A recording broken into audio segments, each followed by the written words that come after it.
left to be a strong force in the world. It has only a short time. And if a Sunday law is going to come, the great controversy says that national apostasy is followed by national ruin. Are you following me? The Sunday law, national Sunday law in North America is what Ellen G. White is referring to as national apostasy.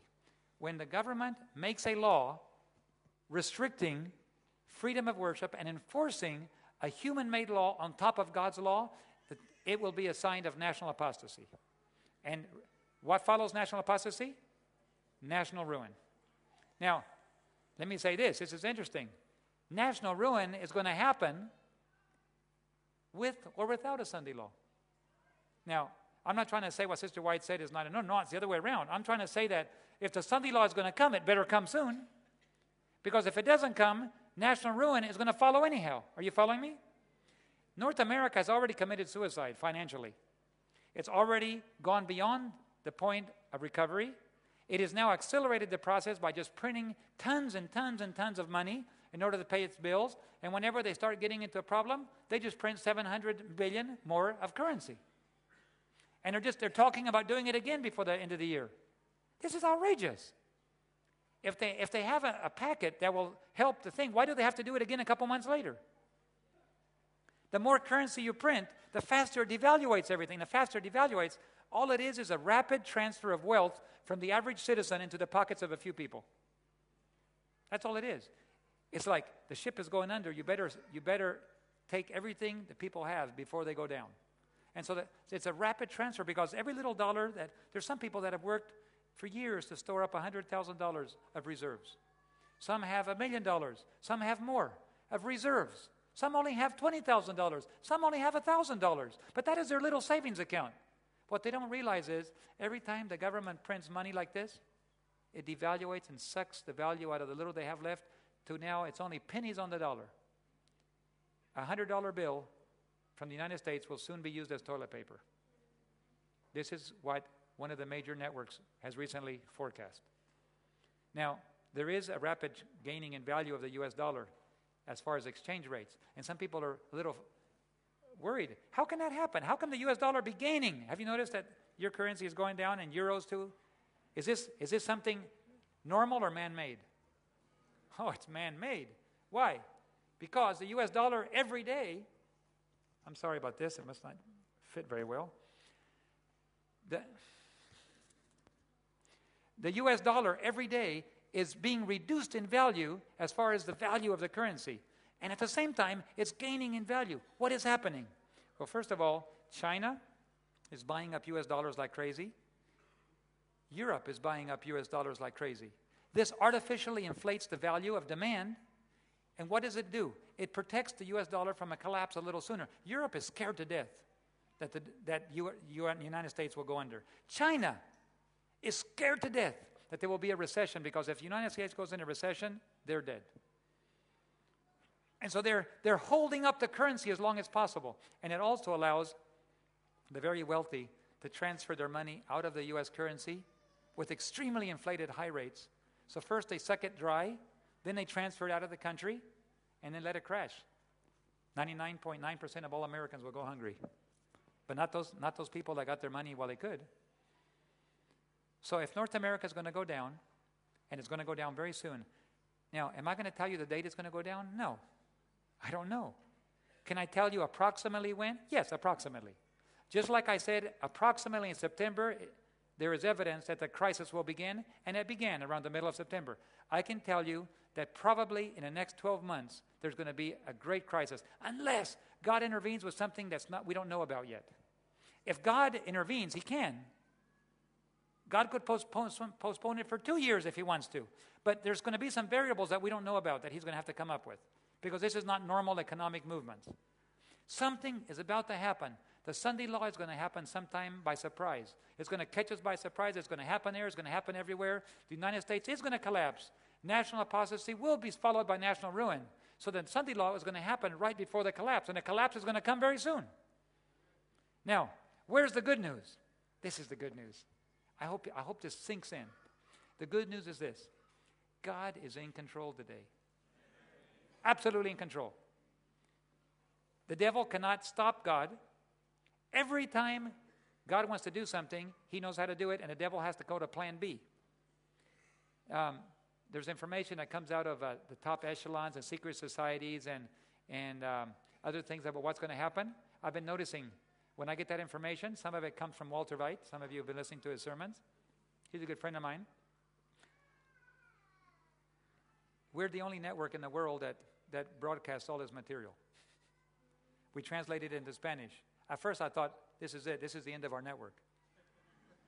But we've been putting it on the air, and God has been protecting us. In fact, the communist government in Bolivia protects us from the extreme right.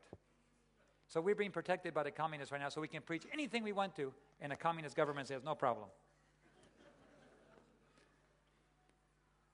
Some of it comes from another pastor recently, baptized a Mason, a lady that came out of the Masonry, baptized her in Atlanta. And he called me just a few weeks ago before I came here.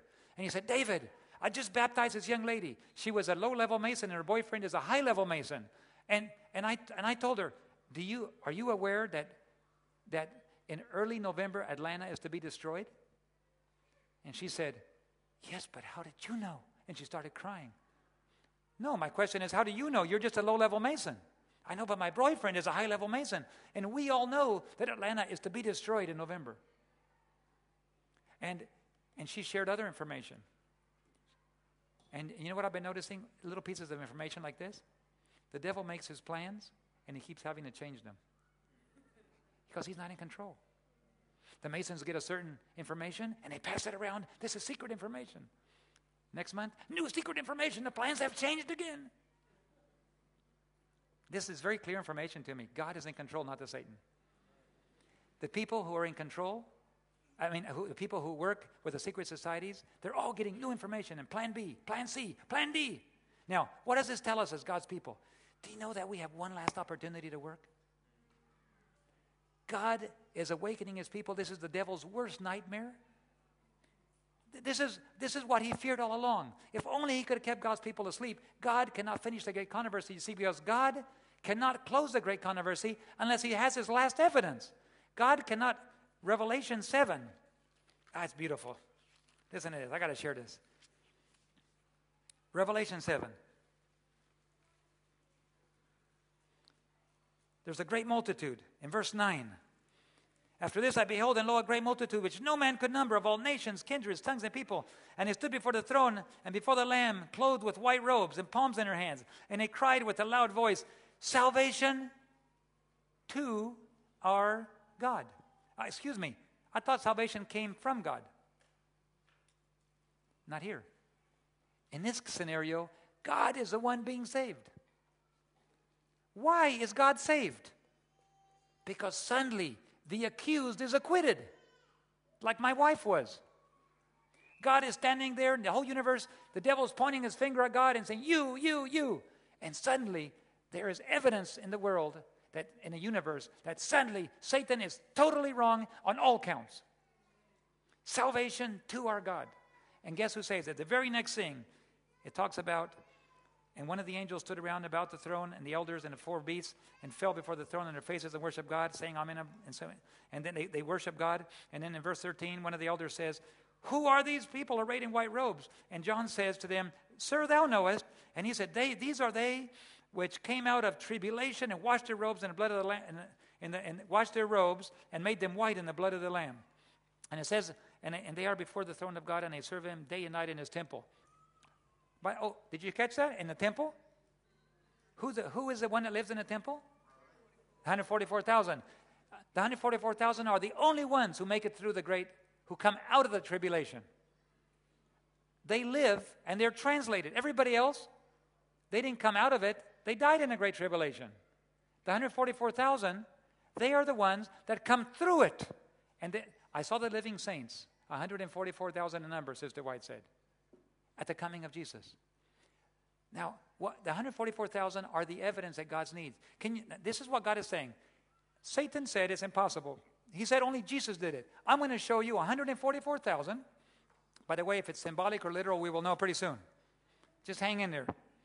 God's going to show us in a near future.